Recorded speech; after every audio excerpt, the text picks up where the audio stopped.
Okay guys, just getting you your first video of Duke here. So I'm manning the camera. This is my husband Andrew who's working him. We both work him, other trainers work him. We want to kind of just get hands on him, get other people working him so that he understands he has to be obedient to other people. While primarily he will just be for one person.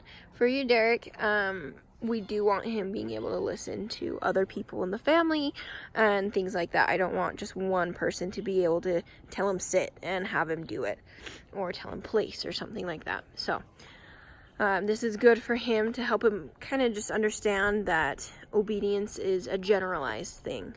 No matter where he is, who's holding the leash, who's giving him the commands, he has to be obedient. And that's kind of where we bring in that e-collar.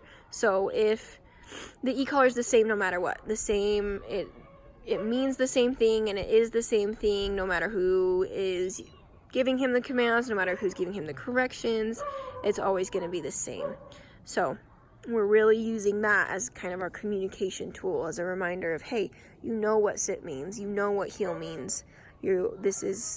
If you're not going to do it, this is your reminder to, hey, you have to do it. You don't get to choose anymore.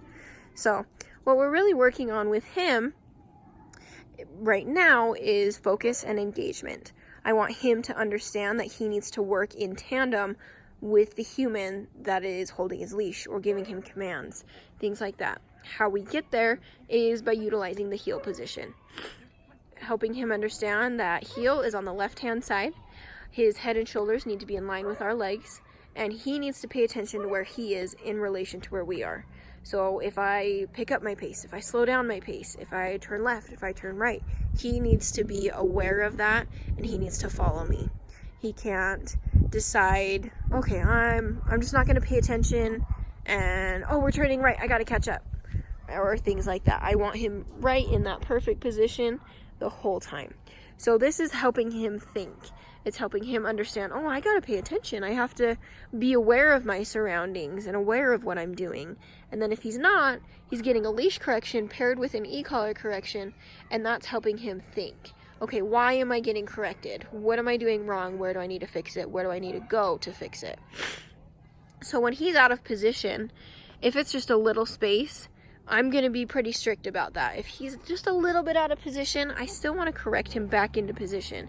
But what I'm going to do is step away from him, create more space, so that when I bring in that correction, it's very clear to him why he's being corrected.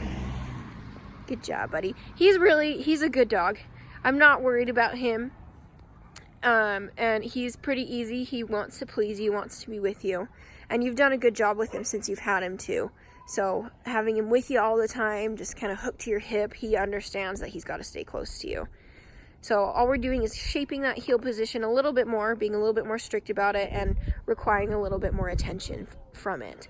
And then every time we stop walking, I want him to go into a sit in that heel position. For me, that just means whenever I stop walking, if he stops walking with me, that tells me he's paying attention. And then I add a sit into it, that lets me know he's not going to get into any trouble. He's not going to be sniffing anybody or anything he shouldn't.